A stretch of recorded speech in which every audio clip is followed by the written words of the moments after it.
I just wanted to share that I heard a brilliant video that you have produced on the proceeding of yesterday. And yesterday, I was also attending the African network of journalism education. And one of the key sessions was on the use of AI by the journalists. So now we are now moving to the judicial operators.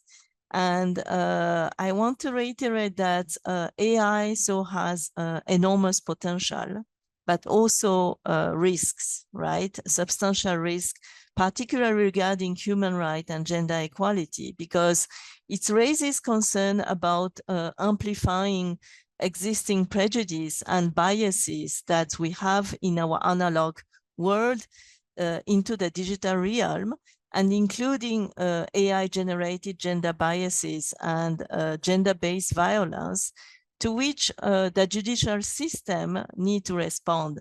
And this is why, as part of the Judges Initiative that UNESCO has been implementing since 2014, we have trained judges on freedom of expression, access to information, safety of journalists. We have trained over 24,000 judges across the world, and now we are looking at the importance of AI in the judicial proceeding. And this is why, in partnership with Lawyers Hub, we hosted this webinar series on women, law, and AI in Africa, with the objective to advance AI and impact on African judiciary, particularly looking at the gender perspective and the role of female judges. So we have so far organized 3 webinars, one on gender perspective on artificial intelligence and the rule of law in Africa, another one on navigating the gender right in African legal landscapes, and the last one on institutionalizing gender transformative AI governance with Africa's judiciary. And I'm happy to tell you that the report will be published out of the webinar series. So if I may continue with the, let's say, with the current state of gender representation in the judicial system across Africa, according to the studies and the initiative by the UN, we know that almost half of the judges in Africa, which is, let's say, 4 out of 10, are women, with representation across the continent ranging from 50% in the case of Kenya, Lesotho, and Zimbabwe, to lower rate of around 20%, let's say in Burkina Faso, Sierra Leone, or other Western African countries. And women often hold position in lower court. We have very few women in Africa reaching top position in the judiciary, but those female judges across the continent that are pioneering, they are pioneering crucial legal reforms. And according to the same initiative, having more women judges reflect that the true diversity of the societies, and also brings equality and fairness to the judicial system. The presence of women increasing trust in the judiciary, improve justice experience for women and groups most at risk of left behind.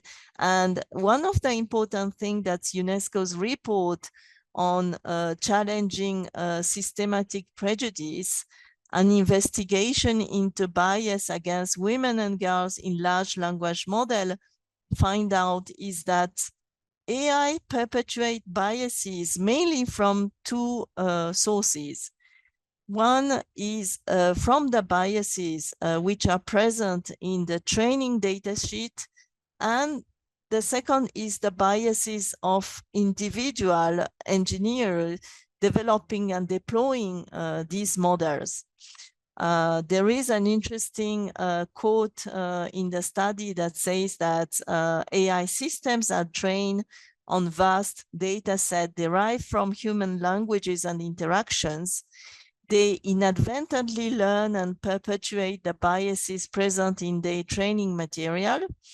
Consequently, large language model can reinforce stereotypes, biases, and violence against women and girls practices through biased AI recruitment tools, gender-based decision-making.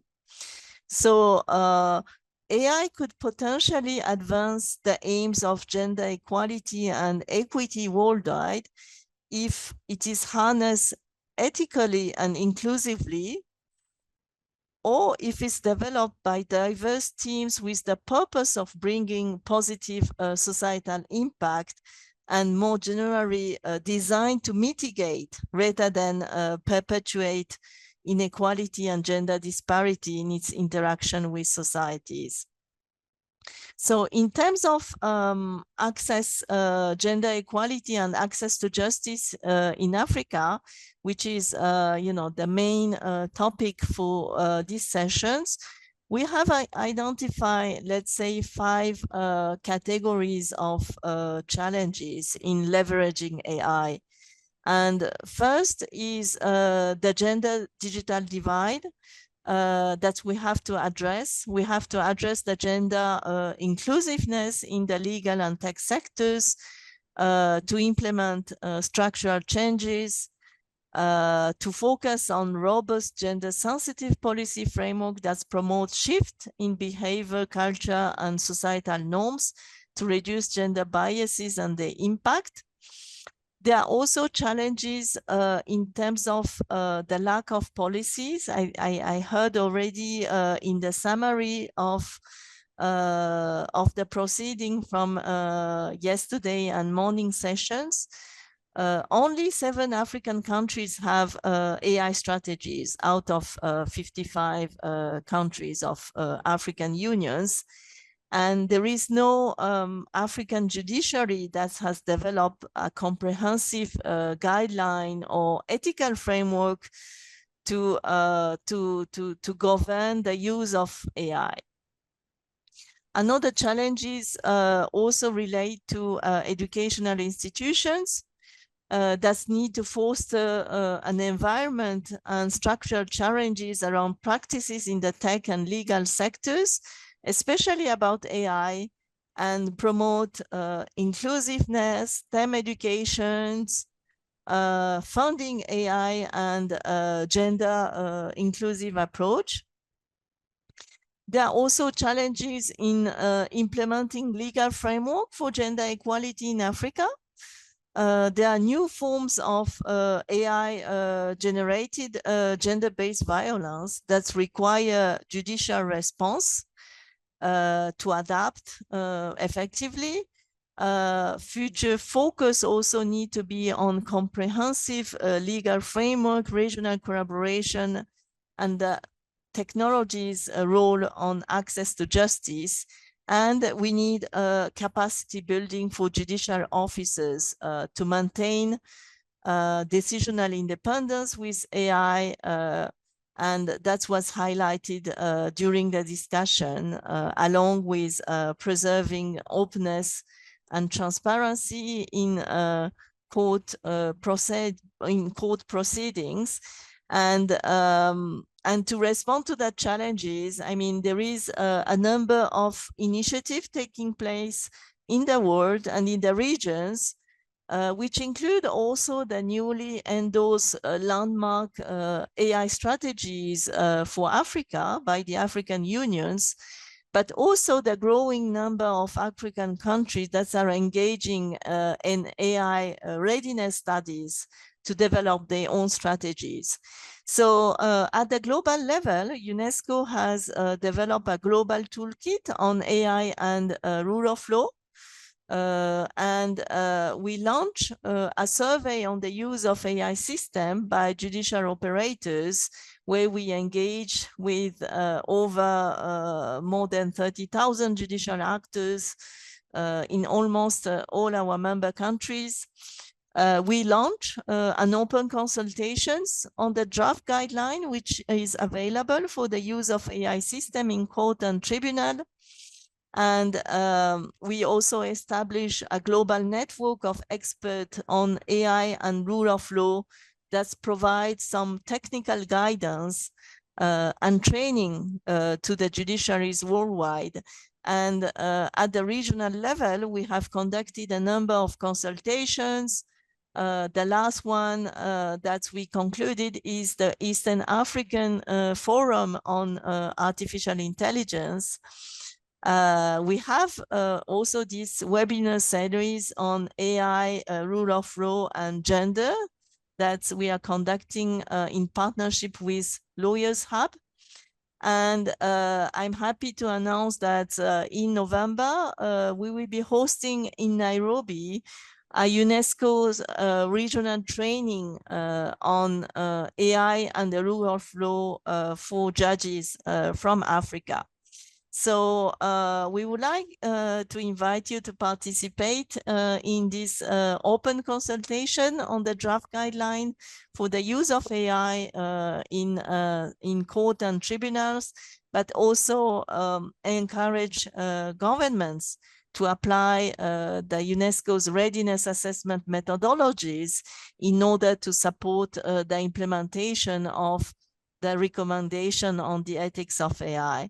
So I stop here as a brief presentations on why UNESCO is involved in this fair and why we are also interested to work with Lawyers Hub on this webinar series on AI, rule of law, and gender. And yes, I'm remain available for any questions and comment. Thank you very much to the moderators. The floor is back. Very much appreciated for that session. And I'd like for us to close off this session by launching the Gender Perspective in AI Governance in Africa Judiciary Findings Report. The report, as has been alluded to, highlights the challenges posed by AI's potential gender biases in legal decision-making processes and underscores the need for gender-sensitive AI governance within the sector. And the report that we've all been waiting for is now live, and you can find it on www.aipolicy.africa.